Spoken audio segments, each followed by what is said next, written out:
नहीं असत्य सम पातक पुंजा। असत्य से बड़ा कोई शोक नहीं है, कोई दुख नहीं है, और असत्य से बड़ा कोई पापों का पुंज पहाड़ नहीं हो सकता। नहीं असत्य सम पातक पुंजा, गिरि सम होई न कोटि का गुंजा। असत्य जो सत्य से परे है, असत्य से बड़ा संसार में कोई पाप है नहीं। देवियों सज्जनों, असत्य बोलने वाला सोचता है कि कोई देख नहीं रहा है। विश्वासघात किसे कहते हैं?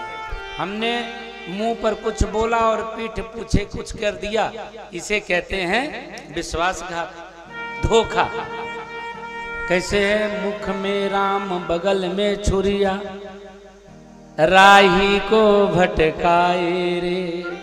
मुख में राम और बगल में छुरी, ये होता है विश्वासघात। इसे तो सब जानते हैं, ये सबके साथ होता रहता है।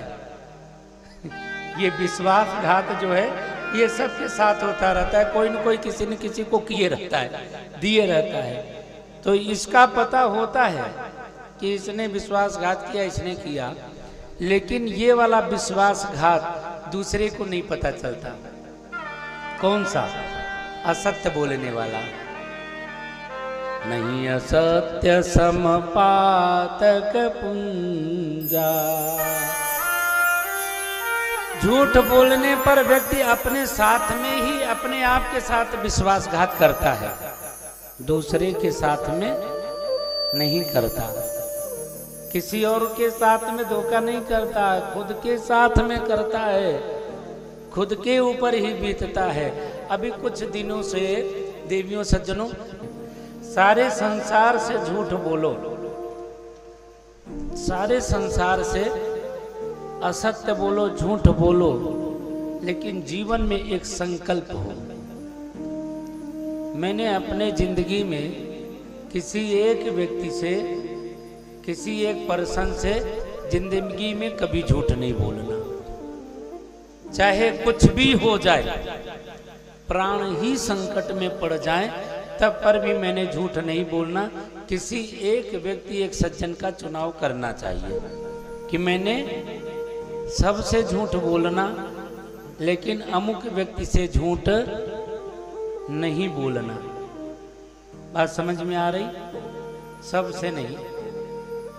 कई लोगों का काम ही ऐसा होता है कि झूठ बोलना पड़ता है, बिना झूठ बोलने गाड़ी नहीं चलेगी, तो झूठ बोलो। सबसे कहूंगा सच बोलो तो कोई मानने वाला नहीं है। मानोगे? कई लोग सिर हिला दिए, नहीं मानेंगे।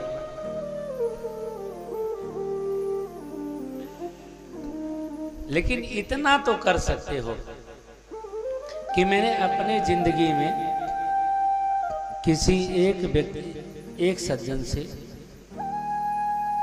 एक पर्सन से मैंने सच बोलना है। जो कुछ भी बोलूंगा उससे सच बोलूंगा, कभी भी झूठ नहीं बोलूंगा, चाहे नुकसान हो या फायदा हो। ये तो हो सकता है। ऐसा संकल्प करेंगे आप लोग जिंदगी में अपने? एक व्यक्ति से भी नहीं करेंगे।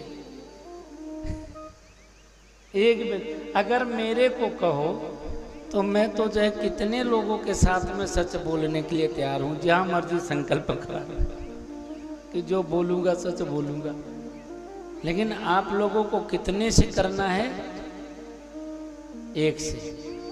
अब उसमें चुनाव करना आपको है कि आपने किससे सच बोलना है। किसी से भी कर सकते हैं। वैसे मैं तो कहूंगा कि यदि पुरुष अपने स्त्री से संकल्प करे कि मैंने सब सच बोलना इससे, और पत्नी अपने पति से संकल्प करे कि मैंने इससे सब सच बोलना, तो शायद जीवन में बड़ा आनंद हो। और नहीं बात बने तो किसी से भी, अपनी मदर से, अपने फादर से, अपने डॉटर से, है ना, अपने बेटा बेटी, किसी से। और नहीं तो ज़्यादा संकट है तो गुरुजी से ही कर सकते हैं। लेकिन गुरु जी से करने पर फायदा कम है, नुकसान ज्यादा है। अब नुकसान इसलिए कि गुरु जी ने मिलने ही नहीं तो तुमने सच बोलना ही नहीं, है कि नहीं? अब बताओ इस गांव में अपना आगमन कब हुआ है? 3-4 साल बाद मैं आया। अब 3-4 साल बाद आया, अब इतने सारे शिष्य शिष्याएं हैं, तो उन लोगों से वार्ता करना, संवाद करना, हाल चाल पूछने में ही दिन बीत जाता है, समय हो जाता है कथा का। तो वहां पर व्यक्ति अपनी अपनी सुनाने के लिए आता है, मैंने अपना सुनाना, मैंने अपना सुनाना, मैंने अपना सुनाना। मैंने भी थोड़ा बहुत सुना देना होता है, जो मुझे ध्यान में आया मैंने भी सुना दिया, बस यही होता है। तो किसी ऐसे से जीवन में संकल्प करो कि जिसके साथ में सच बोला जाए, एक आदमी से, ठीक है ना? और किसी से न करे। तो माताएं अपने बहुओं के साथ में संकल्प कर लें, बहू रानी मैंने जितना बोलना सब सच बोलना, घर में बड़ा फायदा हो जाएगा। बहू को भी पता लग जाएगा, जिस दिन पूछेगी मम्मी खजाना कहाँ कहाँ रखा, सब बताना पड़ेगा।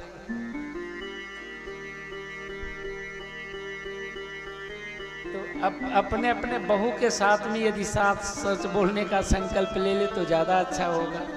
आगे राम इच्छा, आप लोगों की मर्जी, किसके साथ में आप लोग करना चाहेंगे करेंगे।